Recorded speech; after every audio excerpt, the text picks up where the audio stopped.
Hi folks, this is Dale Marhenka again, Ceramics and Glass Director of the Workhouse Arts Center. I'm here in the Ceramics Building. I'm currently standing in the Resident Artist Gallery.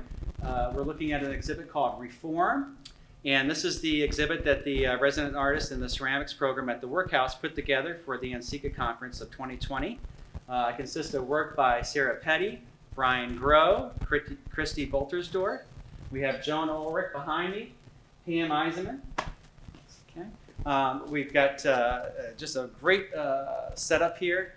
This is an exhibit that they spent a lot of time organizing, and basically it's in regards to the transformation that this site has gone through, and as far as going from coming from a prison situation to now something that's a little bit more of a positive, at least positive, to say the least, I would say, as far as what we've taken negative and made it positive for our artists in our local community, without getting too wordy there, tripping over myself. But this is the statement for the exhibit, so if you could just pause your screen for a second, we'll zoom in on that and allow you to read the statement so I don't have to do it for you.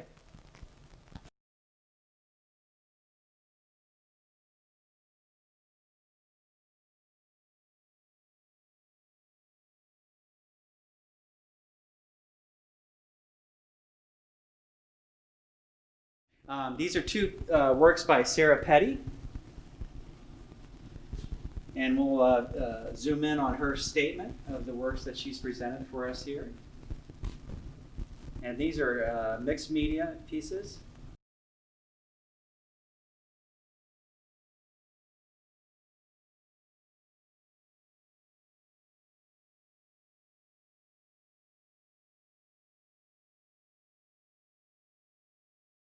She's got some of the bricks from the site.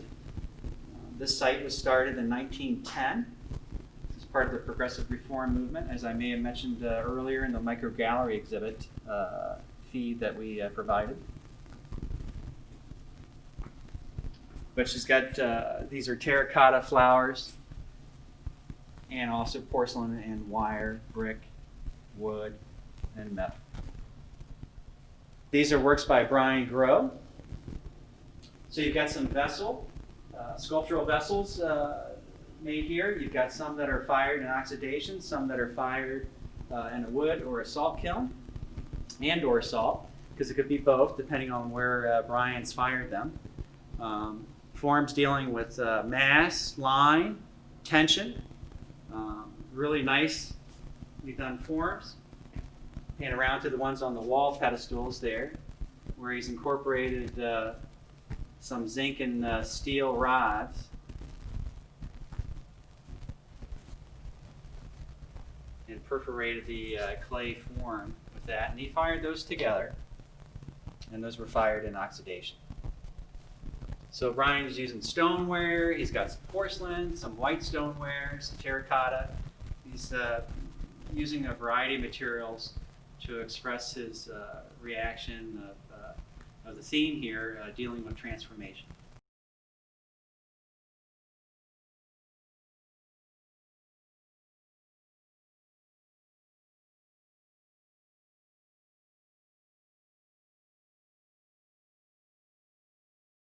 This is, I'm standing in front of Christy Boltersdorf work. She's got some vases and a platter here, or a plate, shallow dish, that we put up on the wall. She's using porcelain to create her forms. And we'll zoom in on her statement.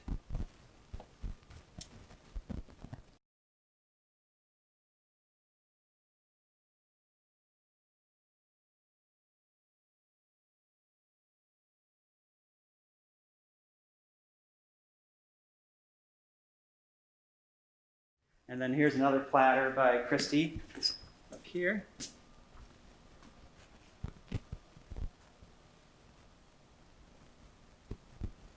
Zoom in on that, and also the title of it on the label there. Now these are wheel thrown and hand-built forms that Christy's worked with here. You can see some carving was done on the vessel there. Part of what she calls her Hope series. And then we've got another jar. It's part of it's called Hope Contained. It's really nicely carved as well. And then you got the larger vase there.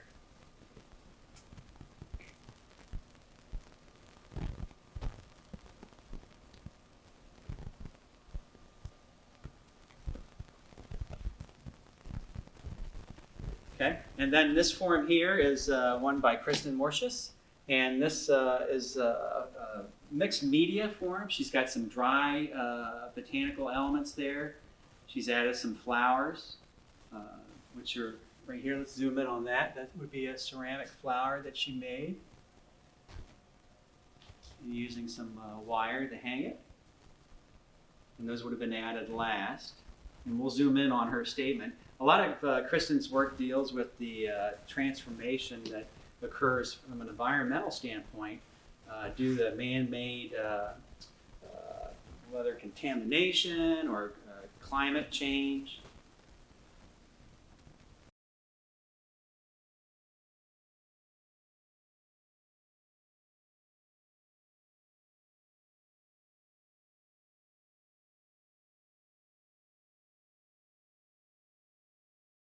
We're standing in front of Pameisenmann's work. We'll pan in on her statement there. I do want to say that this walkthrough here that we're doing tonight, I hope to expand it in the near future here, where we can get the artists to actually talk about their work in person. It's been a little bit of a challenge for all of us, as everybody knows, trying to work around logistics of being able to come and go either at home or workplace as they continue to enforce closures of buildings and stuff. So hopefully in the near future, you guys will actually hear the artists talk about the work that they've presented to us during this spring. And this exhibit will be up through the end of March. We're hoping to extend it through the end of April. But again, it depends on what happens here in the very near future as far as decisions related to closures and stuff. But this is Pameisenmann's work. She's got some Coptic-like jars that she's created. And Pam is influenced by historical elements, whether it be Egyptian, but also just as she talks about in her statement here, she's really interested in historical imagery when it comes to Egyptian-inspired canoptic jars.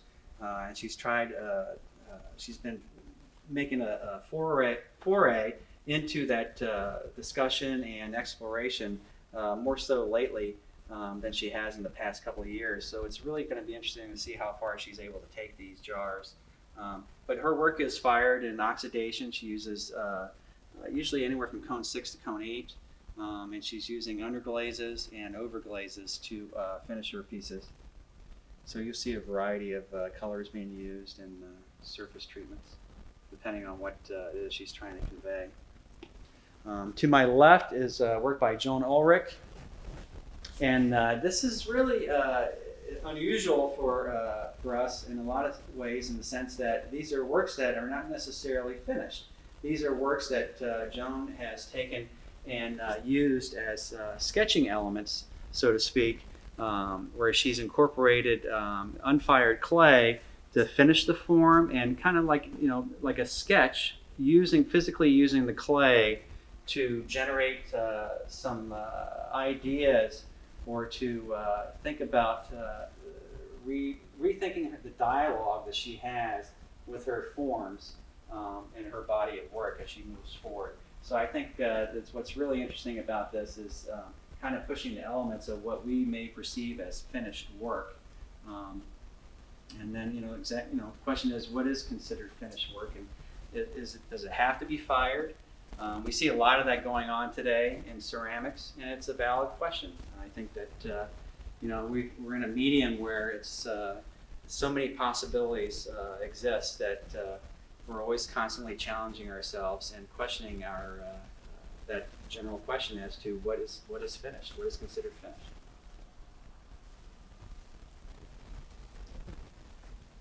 And we'll zoom in on her statement as well, because I'm sure I didn't do it complete justice. But again, we're hoping in a little bit of time here, another week or so, we'll be able to bring you guys some live interviews the artist discussing their work.